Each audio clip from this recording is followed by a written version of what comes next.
Sir, bukas Quadcom ulit tayo. Confirm ba na dadalaw si dating Pangulong Rodrigo Duterte? Siya, meron. Galing ng tanong mo, Vic. Kala ko dito lang tayo muna sa property. Sige, hindi. We already sent out invitations. Nireiterate lamang natin. Kasi nga yung dati na pinadala natin, kundi ako nagkakamali, during our second or third Quadcom hearing yan, napadala natin yung mga invitation na yan. Pero walang tugon. Walang, no? That's why we reiterated. Maaring hindi natanggap, maaring, kaya nga, itong invitation na ito, nagpadala tayo ulit. Natanggap po ba? Wala pa kaming feedback. I think we course it through the PNP na mapadala ito para mas mabilis. So, okay. Hopefully. Good morning po, good Congressman. Earl po from IVC 13. Sir, on another topic, sa press con po ni Vice President Sara Duterte and over the weekend, ilan po sa mga House leaders natin na nagpahayag ng kanilang pagkabahala sa ilang mga statement na binitawan ng ating Vice Presidente. Any comments or reaction po on this one, sir? Thank you.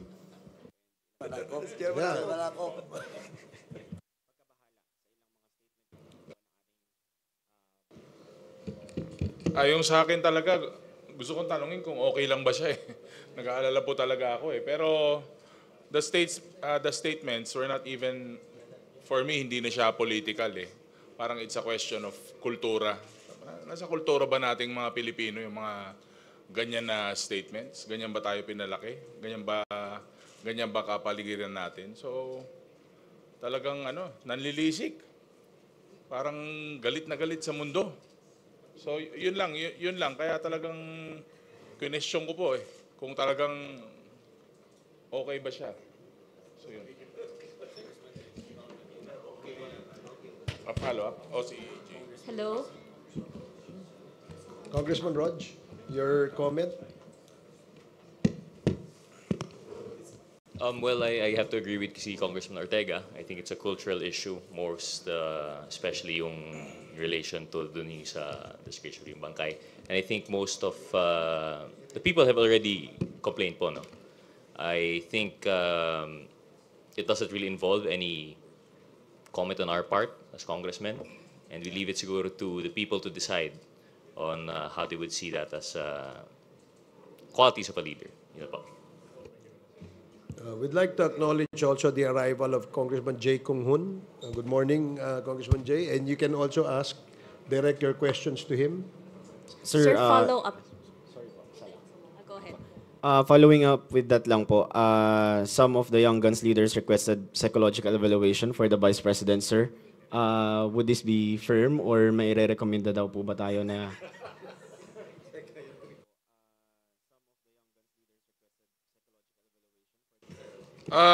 suggestion lang naman yun. Hindi naman, una-una, hindi rin naman ako pwedeng magrekomenda at wala rin akong kilala. Kasi so far parang okay pa naman ako. Pero the people have seen the interview. So parang may something. Ewan ko.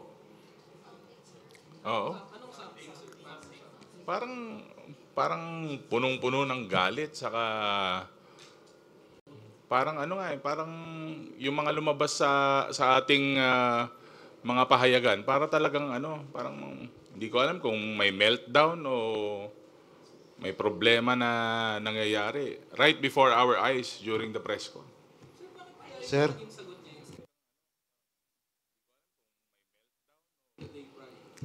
Yung kasi yung yun ang lalabas sa news juicy So, dito naman sa Quadcom, from the start, we've been evidence-based.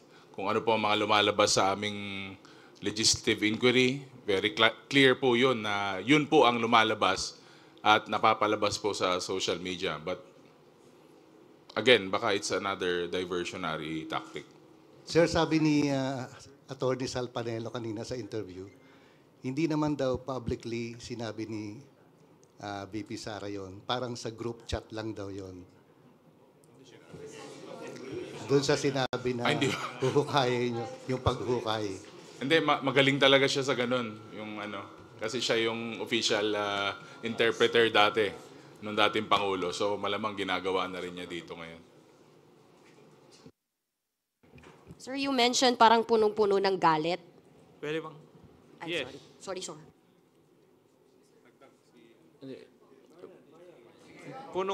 Punong-puno ng galit talaga. Yes. Why do you think po? Bakit po sa tingin ninyo ganun yung nangyari kay, and you even mentioned Kong Ortega na parang may meltdown or may problema na nangyari. Why do you think po na nagkaganon? Well, siguro sa nangyayari sa ating Vice President, nagkakaroon siya ng, I think she's being overwhelmed by anger and hate. Pag ang isang tao ay sobrang-sobrang ang galit, nawawala siya sa sense of decency sa aking paningin. And sometimes, yung how you manage yung hate sa yung katawan at saka yung nasasaktan ka, it's also a test of your character. Di ba? How you manage these things, it's a test of your character. So in the case of the Vice President, ay lumalabas po yung flaw sa kanyang character. Kasi natatalo ng kanyang galit. Yun po yung aking nakikita as far as this representation is concerned. Maraming salamat po. Sir, ay, hello po. Apa, parang ang hugot po ni VP Sara, yung ginagawang pagkalkal doon sa kanyang confidential fund, yung paggamit ng pondo ng kanyang office ng Kamara. So ang House of Representatives po ba kayo, magbabago ba kayo or mag-a-adjust ba kayo, maghihinay-hinay ba kayo sa pag-iimbestiga sa kanyang paggamit po ng pondo? Sa ganang amin, the performance of one's duty should be the primordial consideration. Trabaho po namin yun eh. And therefore, dapat walang let up to show what really happened and so far as the confidential funds of the Office of the Vice President and the Department of Education when she was still the Secretary. Kasi pag magbibigay po kami ng leeway, hindi po na yata in accordance with our mandate. Ganun po ang paningin namin doon. Sir, before that, we'd like to acknowledge the presence also of our Senior Deputy Speaker, Dong Gonzales. Good morning. Okay, continue. Sir, yung dito sa nakita nyo na, sabi nyo nga may meltdown, kakaiba, yung galit, ganito, ganyan. May nakikita ba kayo na parang signs ng psychological incapacity dun sa nangyari kay Vice President dun sa press con niya? I think we would not be in a proper position to determine that. Siguro, it would be recommended that she should see a psychologist or psychiatrist. Kasi sila po ang expert dito eh. Hindi po kami.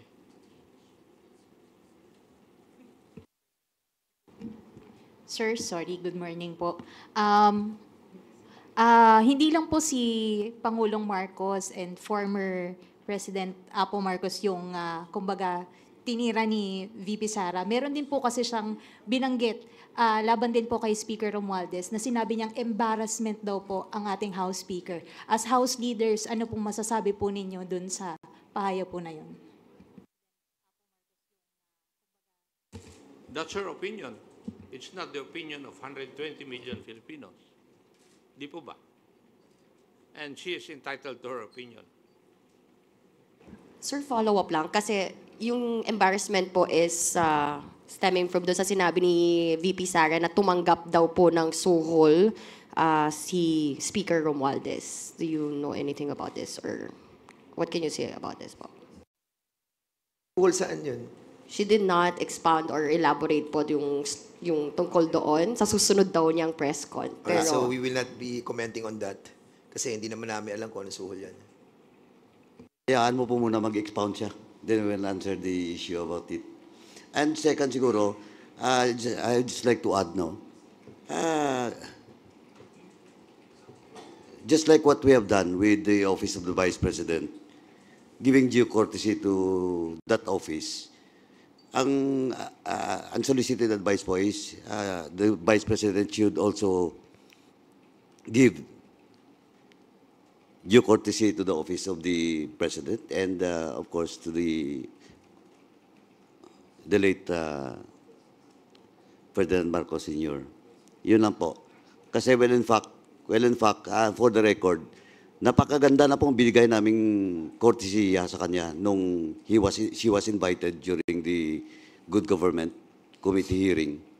Well, in fact, he was allowed to speak while not taking her oath. So, yun lang po, unsolicited advice. Just give due courtesy to the office of the President. Well, Congressman Gonzales po, no? Well, regarding dun sa suhol, di po namin alam yun, di ba?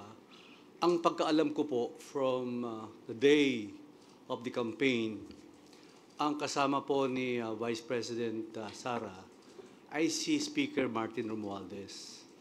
Alam niyo po, sa totoo lang, pag nag-uusap kami ni Speaker, kasi po may survey na lumabas na mababasa sa Pampanga during those times, ang pinakiusap ni Speaker Romualdez sa amin na kung pwede tulungan si Vice President Sara sa Pampanga. Kasi nga, may kandidatong Kapampangan doon, si Kiko Pangilinan. At mataas si Kiko Pangilinan kasi Kapampangan. So, winork out po namin yun. At from day one up to the proclamation, kasama po si Speaker Martin Romualdez. Ang kwento, lahat po, siya po ang nagmamalasakit kay Vice President Sara. Kaya nagtataka po ako, biglang bumaligtad, na kung hindi sa'yo, Speaker Martin Romualdez, hindi ako naging Vice President. Meron pong statement ganyan nung napanood po natin yun. Kaya sana po, hindi po natin alam kung ano ang nasa isip ni Vice President Sara, at yun man lang sabihin mo na uhukayin mo yung tatay at itatapon mo sa West Philippine Sea. Ako po isang nasaktan bilang anak. Kung ako po si Senator Amy Marcos, sinabi sa tatay ko yun, palagay ko, hindi na po kami pwedeng magkita at mag-usap sa panahon na yun. Sasabihin ko, ibang klase na to, ibang usapan na to. So sana po walang ganyang usapan.